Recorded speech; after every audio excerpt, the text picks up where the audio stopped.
Welcome back to the Angry Man podcast with Jason and Greg.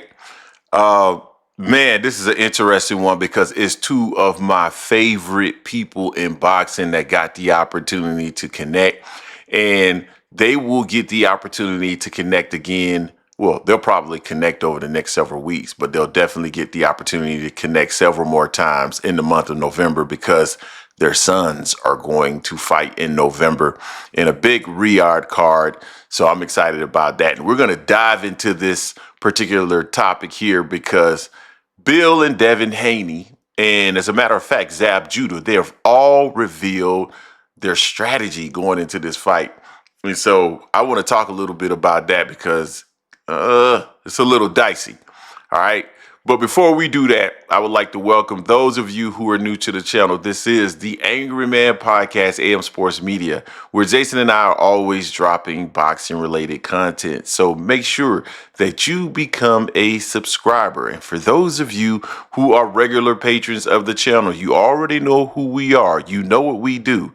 You know that we are one of the best boxing content creators that are out there today, over 25,000 subscribers. So make sure that you smash the like button or the dislike button if you don't like the content, but make sure that you are engaging with the content.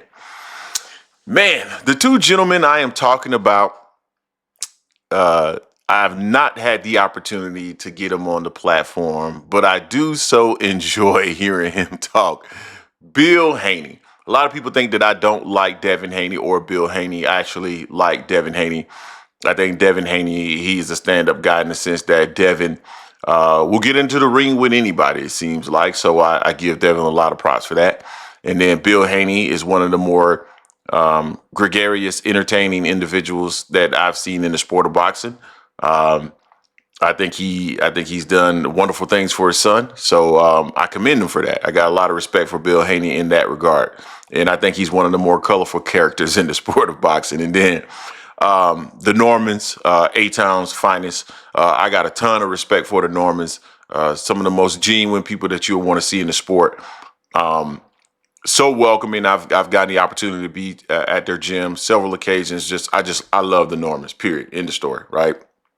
And so I had the opportunity to see a clip from Mill City. I'm not going to play the clip from Mill City, but I am going to play this clip from Bill Haney in a second here, where he revealed what their strategy ultimately is going to be. But, Zab Judah kind of delved into the overall game plan, like what we've seen from Devin Haney here recently in terms of the Ramirez fight and how he was, on the back foot.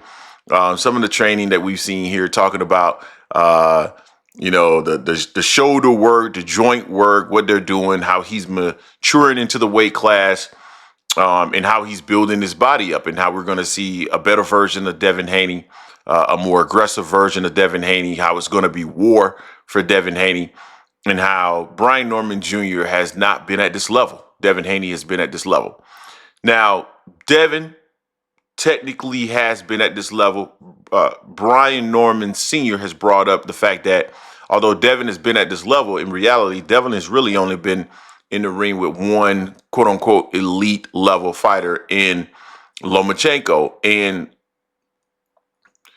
I mean, let's be honest, that's pretty much true, right? I mean, can we argue that Devin has been in the ring with anybody other than Lomachenko from an elite level, right? So there's some truth in that. So I get what Zab Judah was saying, but at the same time, Devin hasn't been to that level to that extent either. But Zab said it's going to be a war, that they're going to bring the fight to Bill Haney. Now, I mean, to Brian Norman. So for me, I kind of dismissed it, right? But then yesterday, Bill Haney had this to say. And so this is where then I started to lend some credence to what it was that they were saying. And I want to react to this and I definitely want to hear what you guys had to say, because if this is true, this will bring an interesting dynamic to what this fight will entail in November.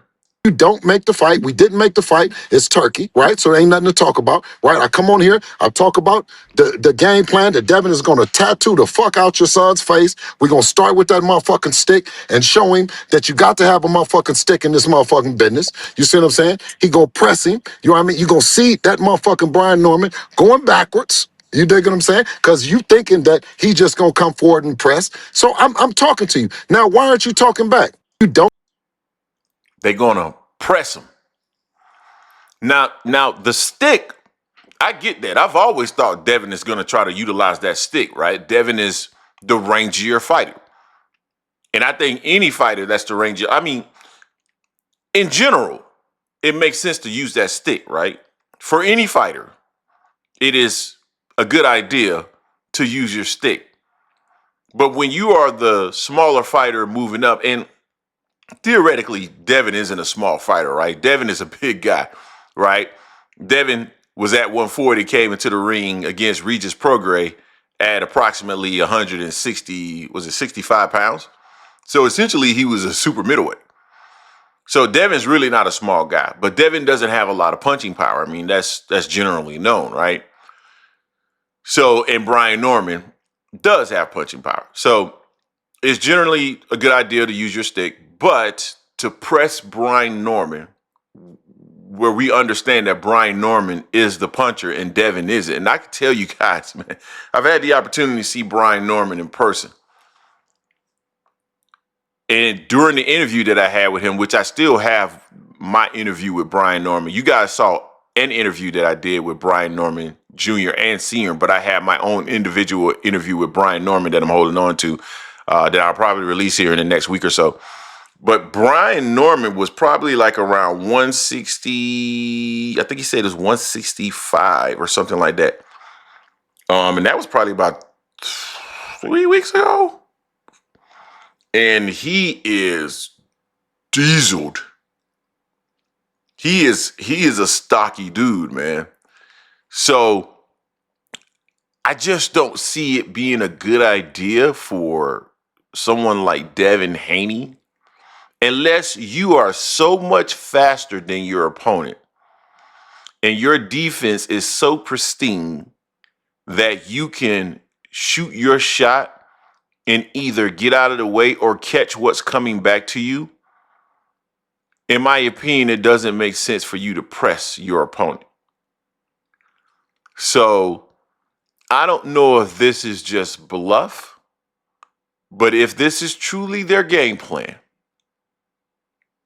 it is suicidal. Or maybe it's genius. I don't know. Maybe that's going to be the title of this video. Genius or suicidal. But to me, it feels like it would be suicidal for him to take this approach in this fight, considering the skill set that has been demonstrated by Devin Haney over the years. I just don't see this being a good idea. It's just my personal opinion. So you guys let me know what you think. Don't forget to hate, like, comment, and subscribe. This is the Angry Man Podcast, on Sports Media, and I am out.